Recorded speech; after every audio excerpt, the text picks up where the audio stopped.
to another episode of Classroom. These past couple of weeks, we've been talking about tools of investment while looking at the market and how best you should enter it. One of them is the ETF route or the exchange-traded funds. Perhaps it's not as well understood or as widespread as mutual funds, but it's an interesting concept for sure. And joining me today, my two guests to walk you through what it means and how you can make it work for you. Sanjeev Shah of Benchmark Asset Management and Lakshmi Iyer of Kotak Mutual Funds. Thanks very much, both of you, for joining in. First up, what would you set out as a basic definition of ETFs? What's an exchange-traded fund about? The exchange-traded fund basically is a fund which you can buy every day in the market. So it's in simple terms, it's a mutual fund which basically you have to buy. You can easily buy in the stock exchange. Lakshmi, you agree with that? That's a fair and simple explanation of the product?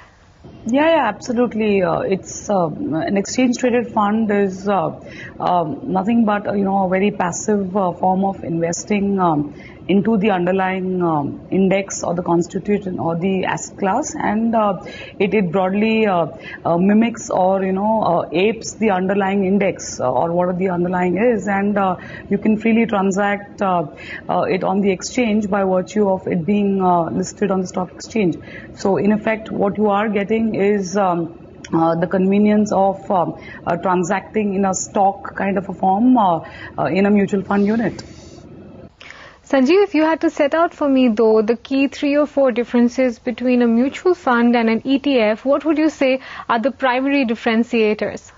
The basic differentiator is that, ETFs are usually on a passive fund. So what happens is, typically the fund manager is not taking any active calls on the portfolio at all.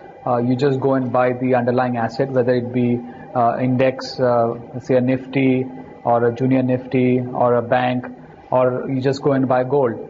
In terms of the other funds, typically, the fund manager is taking active calls as to what makes sense for him in the market. The second difference would be that basically you can buy at real-time prices.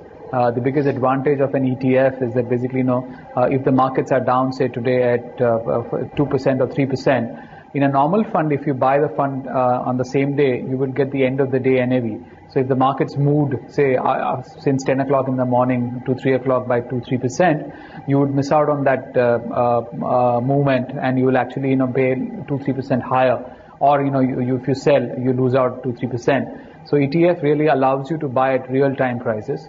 Number 3, the difference is basically all the units basically of the mutual fund go into a demat account. So it's not a statement of account. So you can actually, see those your units in your demat account and add up to your own portfolio. So these are the basic differences, I would say, from between a ETF and a normal open-ended fund. But there are also active ETFs versus passive ETFs, Sanjeev. Is that not available in India? What is the difference there? To be honest with you, the active ETF is a very new concept. It's just taking shape in the US markets. The size has not really grown too much. But we don't have it in India at all at this point in time. What we have in terms of differentiation of a passive ETF is, the whole idea of a fundamentally weighted index. And you weight the stocks in a very different manner and create your own index and then invest in them. It is a little different from the public indices which you have like S&P 500 or NASDAQ or Nifty or whatever. These are, indices which everybody owns and, themselves do it. But again, it's investing in an index, be it that, you're investing in an index which is your own index. Active ETFs have just about started taking off in the US. We don't have lot of size in that. The total size, as I understand, is about $2 or $3 billion. And in India, you don't have it at this point in time at all. Lakshmi, what